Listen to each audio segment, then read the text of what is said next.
Hi everybody, I'm Dr. Asral Bahari Jambek from Faculty of Electronic Engineering Technology, University Malaysia Perlis.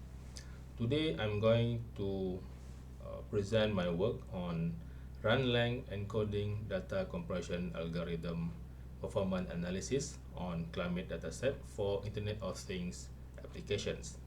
This work is also contributed by my postgraduate student, Nur Asilah Khairi.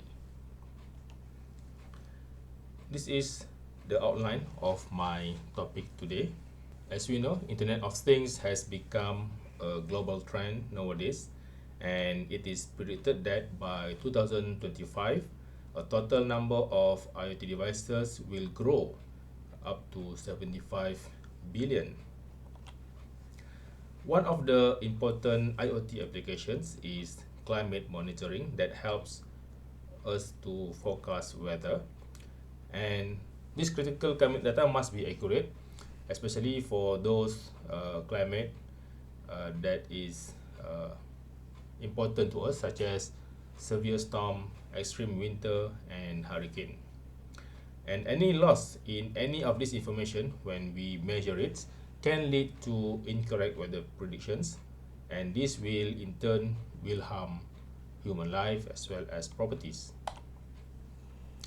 As we deploy a lot of IoT devices to measure climate, to monitor climate, this data size will grow, and the increase of this data growth has create another problem where these large data sets has becoming burden to the network traffic, as well as a problem to store all this data.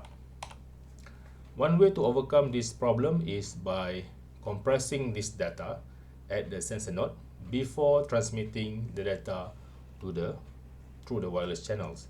Since now the data is small, we can transfer it much more easier. So this is the plan. Lossless data compressions can consume long execution time to compress the data, whereas for lossy data compressions, it can be fast, but these techniques cause some data loss once we decompress the data. Furthermore, at the sensor node, normally the devices consist a very limited processing power as well as memory. So the main objective of our work is to investigate what is the suitable data compression algorithm for IoT devices, especially at the wireless sensor nodes, and we aim to develop a lightweight data compression algorithm so that it can be used at the sensor node. Right, let's review some techniques that we use in our works. The first one is run length encodes. In these methods, what it does is it replaces the repeating character in data, the data that we have collected when we measure it, and it replaces the data with symbols. Okay, for example, here at this end, the data 224 24 that is repeated 4 times will be represented as 24 star 4. This is the compressed form, and when it decompress, the algorithm will scan this data, and once it find this 24 star 4, it automatically know that this 24 will be repeated 4 times. So by this way, this RLE can decompress back the data exactly as same as the inputs. We have another algorithm which is k-run length encodes. This is another method to compress a stream of data, but this method is lossy because, for example, here the same inputs that we used before, 23 23 22 24.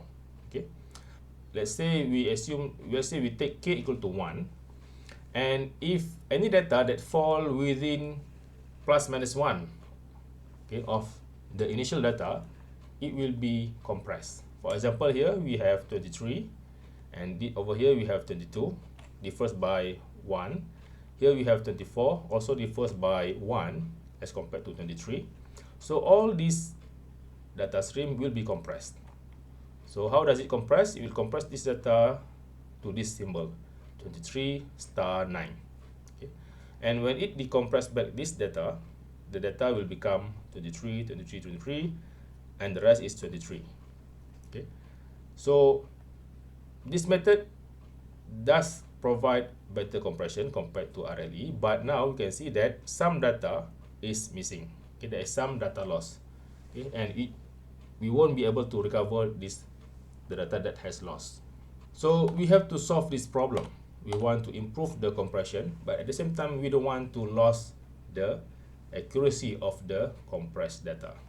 So this is our proposed method, and in this method, to overcome this problem, in our case we use K and we replace it with a special character, with a special marker. Okay. So marker A, B, and C. Marker A represent the difference between the number is 1, marker B represent the difference is -1, and marker C represent the difference is 0. How does this algorithm works? Let's say we take the same data. Okay, so 23, 22, and 24. So let's say the first data is 23, which is here. And then we, this 23, the following is 23 and 23. So we code it as C2. That means the difference is 0 and it repeats 2 times.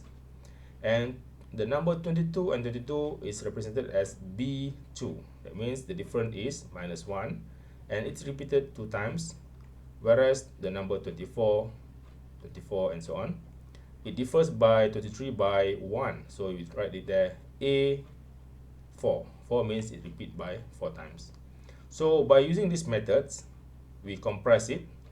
And when we decompress it, we get back the same data exactly as the input. So this is what we want. We have to prevent the data loss. So how good is our methods? Now we're going to test our methods. We are using 3 measured climate data, which is temperature, humidity, and sea level pressure.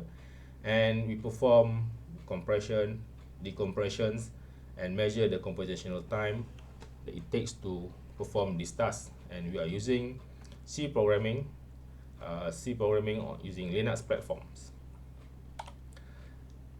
To make sure that our algorithm is well tested in different test cases, worst case, we have choose 9 data sets which represent a best case on the first column, the typical case and in the middle column, and the worst case in the right column.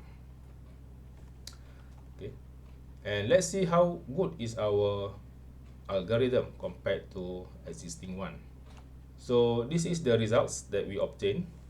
We will focus one by one. The first one is RLE. In general, okay, overall our methods managed to outperform or give better compression ratio.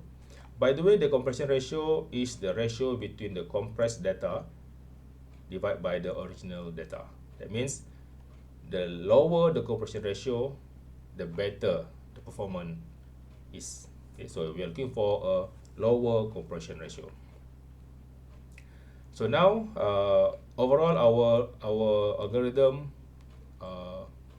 works better than RLE, and in certain cases, for example here, we outperform the RLE around 20%. Okay, same as here. So we outperform better than RLE.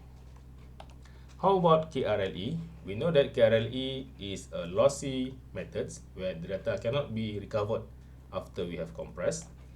And in general, KRLE does give better performance compared to our methods in general. However, if we look at in more details, in certain cases, for example here at HMD is stand for humidity, best cases. Okay, the orange line is our proposed method. The green line is the KRLE. Our methods and KRLE are almost the same. Same in this case, similarly to this case. Okay, so in this situation, our algorithm are almost similar to KRLE compression ratio. How about our performance compared to Huffman? Huffman is another data compression algorithm, but it requires more computational power.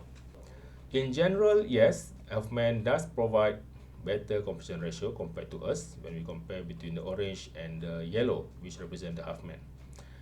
And again, if we look at in more detail, you can see that in certain cases, our algorithm does better, okay, compared to Huffman. Okay, similar to here, our algorithm does better. So in certain cases, our algorithm does provide better performance compared to Huffman. Okay, so overall results, this is the computational time.